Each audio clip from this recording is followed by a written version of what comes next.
so it doesn't really want to. Yeah, you can see his base reluctance. If you wonder why a character doesn't want to go into a deal, then you can see here it's basically because he doesn't like me enough. But if he would go with the education, then he would then I would gain 20 plus relations with him, and yeah, currently somebody else is educating her. And if I reassign a guardian, then the former guardian will of course be very furious, and it will take a relations hit. Then I can offer him vassalization.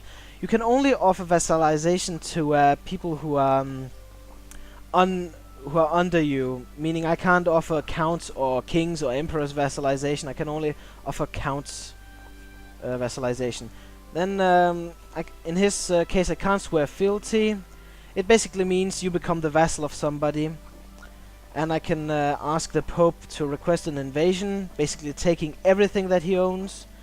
But I need a lot of piety, and the Pope has to like me, and the Pope has to not like the target.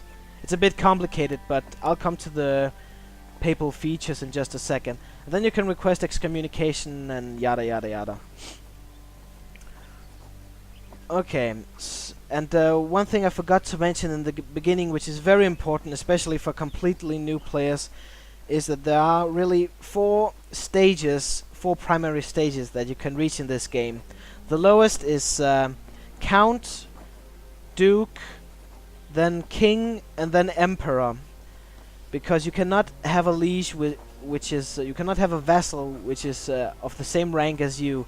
And obviously counts are harder to play as, especially if you have the Gavelkin succession law, because that means if let's say we have a count with 3 counties, 2 sons, and the ruler dies, then the county will be split up. Then all those provinces will be split between the 2 sons. Then maybe the primary heir will get 2 counties, while the second son will get 1. And that will make the son independent, the one with 1 county. Simply because, as I said before, a count cannot be a vassal to another count. Which is why I'm also very careful not to create too many duchy titles as a duke, because that would be bad. Okay, now let's get to the religion tab. Now there's really 3 ways you can play with the religion in this game. You can either be a part of the Catholic Church, you can be a part of the Orthodox Church, or you can adopt a heresy. And I chose Apulia partly because it's Catholic, so I can show you the mechanics. So here we can see the current emperor. His opinion of me is pretty low, and if we hold our mouse over it, then we can see why. And honest versus deceitful. As we saw earlier, my character, he's deceitful, and this person is honest. We don't really we can't really coexist. And I believe I was envious and he was kind, and again we don't really you know, the chemistry is not really right between us. And yep, if you were Orthodox, then I can't really I can't pronounce the name of that position for the Orthodox Pope. I'll just call him Orthodox Pope for now. He can't it's almost the same mechanics, except that the Orthodox Pope does not call for crusades, and this Pope does. And the Orthodox Pope doesn't form any holy orders either. Yeah, the Patriarch, whatever. It's just he's called something Economischen Patriarch of Byzantium. And yeah, he's in Byzantium. If we quickly look over at Byzantium, and yeah, Bishopric of Hagia Sophia there. The Economia Patriarcha. Yeah. But right now the Pope is interesting. So you can see here we have something called moral authority, and it changes by 0.1%. of well, yearly. No, sorry, monthly. Yeah. And moral authority. It's both good and bad to have a high or low authority. I'm not really sure how you can get a low authority. I suppose by making an anti-pope or something. But what the moral authority does, if you have a high authority, that means your domain is less prone to having heresies and yeah, that's basically it, I think. But then on the other hand, if you have a high authority, then of course the Pope has more to say in your country, which means there's a higher risk of you getting excommunicated because he has a lot to say in your country or in your domains. If you have a low one, then your country is much more prone to heresy. Heresy will appear, nobles will become heretical, and but on the other hand, you won't be so much prone to being excommunicated, which is a little bit strange. Okay, so he won't be, yeah, and he won't be able to grant divorces. I'm not really sure. I don't know how to get low authority, so it's not really important. I'll figure out at some point or ask on the forums. And yeah, currently there's no crusade called. And if you can see these 3 spots, that's really spots for anti-popes. And I'll explain anti-popes in just a second. Now, the tricky thing, another thing that's different between the Orthodox Church and the Catholic Church is that the Catholic Church, your bishops are either loyal to the Pope or to the Crown. Loyal to the funny hat or the Crown. And in this case, you can see that my bishops and this Prince Bishop, he's loyal to the Pope, which means all his taxes are going directly to the Pope, which is why he's such a rich bastard. And the way they can become loyal to me is basically having better relations. Yeah, that's basically it. So currently the Pope is eating all of these taxes. If you're playing Orthodox, then there is no such system.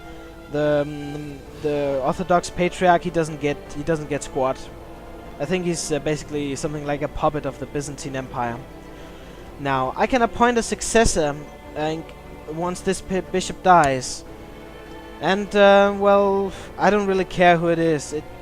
But he just has to have a fairly high opinion of me. Okay, people don't like me that much. So let's say if I appoint my brother to become the next Prince Bishop, then he will like me much more once he gets the title, which means there's a higher chance of me of him being loyal to me and thereby paying taxes to me. But there's also a crown law which affects who gets to decide the successors. There's a crown law called papal investiture, and that means the Pope decides everything. He decides who's going to be the next bishop. Then there's also free investiture, where I decide what happens. And the Pope can also ask in an event that he should be allowed to choose, and if you refuse, you'll lose piety and relations and all that, but you'll still be able to appoint bishops. And if you do agree with him, then you'll get piety, he'll be happy, and yada yada yada. So yeah. And then we have the search characters tab. I personally don't use it that much, because when I need somebody married, Paradox was so nice to put in a little button called Arrange Marriage, where you could find all the prominent people and the most important people in your realm. So yeah, if we go back to my character screen, we can see down here. Oh yeah, let's take this one quickly first. Diplomacy. Yeah. Diplomatic skill affects other characters' opinion of you and is important for tasks given to the Chancellor.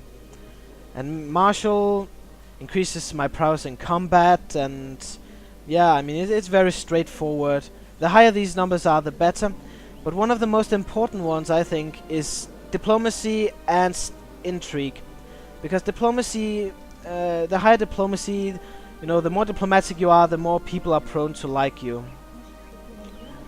And the intrigue tab is very important because it increases your chance of discovering plots, to perform plots, to assassinate, and it also increases the amount of domains you can control. I know this is a little sidestep, but currently I can control 7 domains, out of 2, which I've got currently. And you can see what affects, yeah, why I can, oh wait, ruler stewardship bonus. Okay, apparently, okay, sorry guys, it's the stewardship that determines how many domains you can control. So yes, stewardship is also very important. Intrigue, stewardship, and diplomacy is also very important. So yeah, and down in titles you can see the current titles that I have claimed. And yeah, I see I have 2 duchies, and I believe I will lose 1 once my character dies. So that is not really good, which is why I will probably either assassinate my other son or I will give him a title as mayor, because once you give, if you give a claimant the title as a mayor, then you exclude him from the succession line. And then we also have here, I don't have any claims on anything, but if you also mouse over an eventual claim, it will say if you can either get it through succession or only through war. Fabricated claims can only be, you can only get claims, fabricated claims through war. Yeah. Then here you have your family, my parents, and my children, and my siblings. Yeah. I got a big family, a lot of siblings. Almost like my grandfather. Okay, then let's go to vassals. Yeah, here's basically a list of vassals. You can sort them in rank, and you can sort them in opinion. We can take a quick look, assess how much your vassals like you. And it's okay as it seems right now. I deem this okay, and you can also sort who pays most taxes, and well, you should be able to. I'm not really sure why it doesn't work, but here we can see the red. You can see the guy's paying his taxes to Alexander. Bastard. But at least the mayors here, they're paying a lot. And opinion also determines how much tax they're gonna pay, so this guy, he likes me, and it's green, which means that I get more than I would usually get, as well as levies. The more your vassals like you, the more levies you'll get, and the more money you'll get. And if they don't like you, you'll get less tax and less money. So yeah, having good relations with your vassals can be a benefit.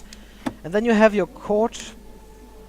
Basically, everybody who is under you right here, or is not one of your vassals. I basically call them prominent, unemployed prominent people.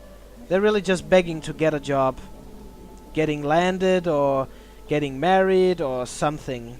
Yeah, that's basically what courtiers are. Then we have my allies. Now, alliances is also a little bit tricky in Crusader Kings too, so this is actually very important.